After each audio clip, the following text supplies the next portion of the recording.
Welcome back dear children. Hindi व्याकरण में आज का हमारा टॉपिक है वचन।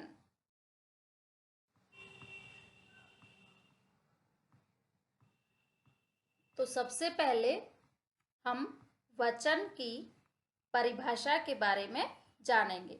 तो देखिए, वचन की परिभाषा जिन शब्दों से किसी संज्ञा के एक या अनेक होने का बोध हो उन्हें वचन कहते हैं।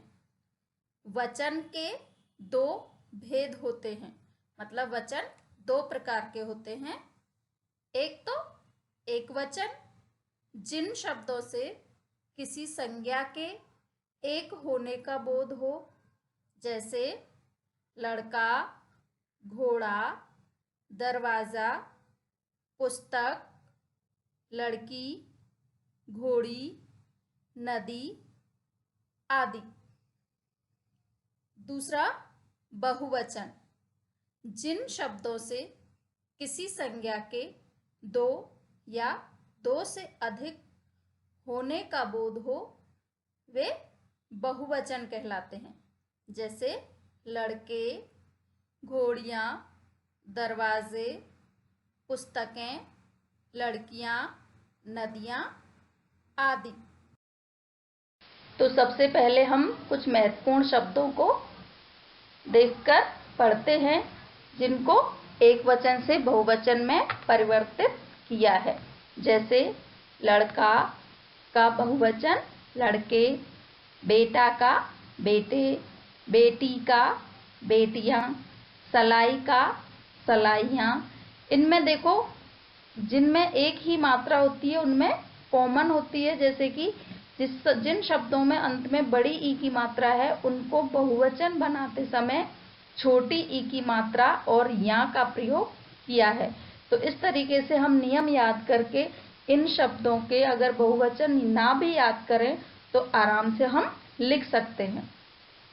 बहू का बहुएं, बात का बातें, गधा का गधे, चिड़िया का चिड़िया, बुढ़िया का बुढ़िया। अब इनमें देखो सिर्फ हमने चंद्र बिंदु का प्रयोग किया है। चिड़िया में सिर्फ चंद्र बिंदु और बुढ़िया में सिर्फ चंद्र बिंदु, क्योंकि यहाँ पर ये शब्द इया प्रत्यय से बने हैं और इनके नियमों को हम आगे पढ़ेंगे।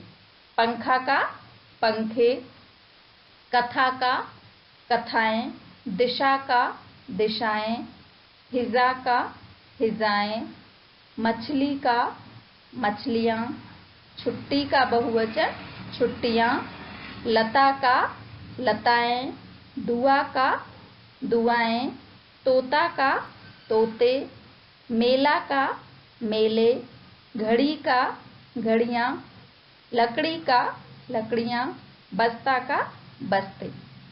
तो इस प्रकार से हम इस दुनिया में हजारों लाखों शब्द ऐसे हैं, संज्ञा शब्द, जिनको हमें वचन परिवर्तन करना पड़ता है।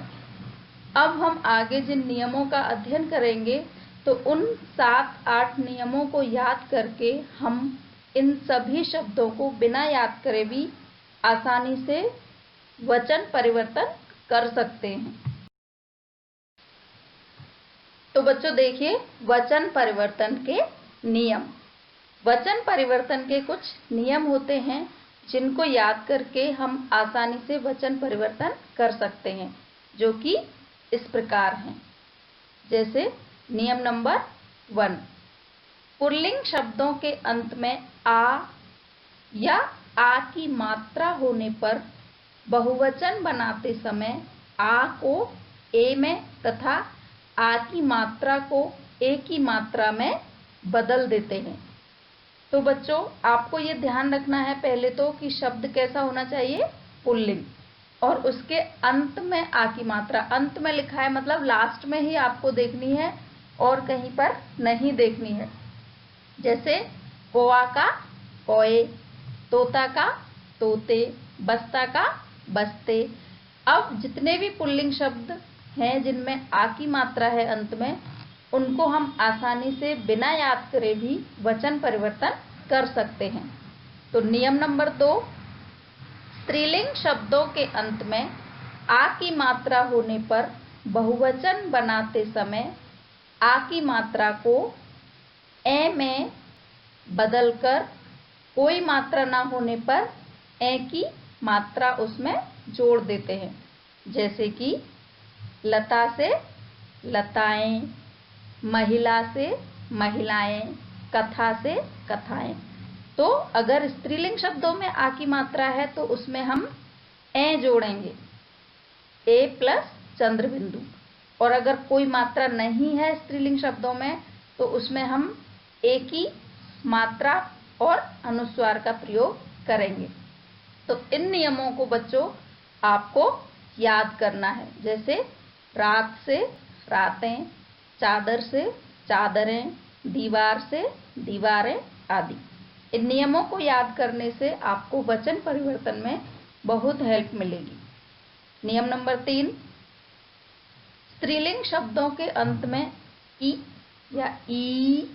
या ई की मात्रा होने पर बहुवचन बनाते समय ई को ई तथा ई की मात्रा को ई की मात्रा में बदलकर या जोड़ देते हैं।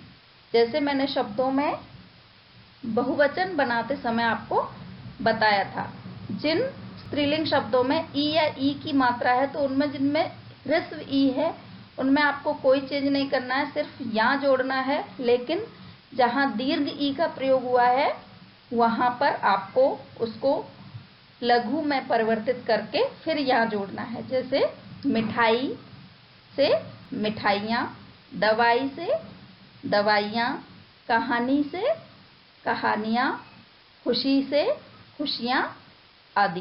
तो बच्चों इन चीज़ों का आपको ध्यान रखना है। नेक्स्ट नियम नंबर 4, स्त्रीलिंग शब्द के अंत में उ या उ की मात्रा होने पर बहुवचन बनाते समय दीर्घ उ को ह्रस्व उ तथा दीर्घ उ की मात्रा को ह्रस्व उ की मात्रा में बदलकर ए जोड़ देते हैं। जैसे ई और ई का नियम हमने पढ़ा था, सेम वैसे ही उ का नियम है, उसमें या जोड़ा था और इसमें ए जोड़ना है। और अगर ह्रस्व उ है तो उसमें हमें कोई चेंज नहीं करना है, सिर्फ ए जोड़ देना है। लेकिन दीर्घ उ होने पर उसको हमें लघु में परिवर्तित करके फिर ए जोड़ना है। तो इन चीज़ों का आपको ध्यान रखना है। नेक्स्ट नियम, स्त्रीलिंग शब्दों के अंत में या प्रत्यय होने पर बहुवचन बनाते समय सिर्फ चंद्र बिंदु का प्रयोग करते हैं। जैसे मैंने आपको पहले बताया था, चिड़िया और गुड़िया का सिर्फ चंद्र बिंदु लगाते हैं। ऐसे ही चूहिया से चूहियाँ, गुड़िया से गुड़िया, चिड़िया से चिड़िया। नेक्स्ट नियम देखिए, पुल्लिंग शब्दों के अंत में कोई मात्रा न होने पर तथा ई और ई की मात्रा होने पर उनका एक वचन और बहुवचन रूप एक समान रहता है। मतलब ऐसे शब्द पुल्लिंग होते हैं जिनमें कोई मात्रा नहीं होती है या ई की मात्रा होती है तो उनका एक वचन और बहुवचन एक समान रहता है। लेकिन वाक्य के अनुसार उनमें ओ या यों का प्रयोग किया जाता है। जैसे पेड़, बंदर, आदमी, व्यक्ति आदि। जैसे कि हम एक बंदर के लिए भी बोलते हैं पेड़ पर बंदर बैठा है, लेकिन पेड़ों पर बंदर बैठे हैं। अब बंदर को एक वचन में एक के लिए और बहुत सारे बंदरों के लिए हमने सिर्फ बंदर का प्रयोग किया है। लेकिन पेड़ पर बंदर बैठा है और पेड़ों पर मतलब बहुत सारे पेड़ों पर, तो वाक्य के अनुसार हमने ओ का प्रयोग किया। और कुछ शब्द हमेशा बहुवचन में ही प्रयोग होते हैं, उनका एक वचन रूप नहीं बनता है। जैसे प्राण, आंसू, बाल, हस्ताक्षर आदि। और कुछ शब्द ऐसे होते हैं जो हमेशा एक वचन में ही प्रयोग होते हैं, जैसे पानी, हवा, रोशनी आदि। तो इस प्रकार से आपने वचन परिवर्तन के नियमों को पढ़ा और उसकी परिभाषाएं और प्रकार को पढ़ा।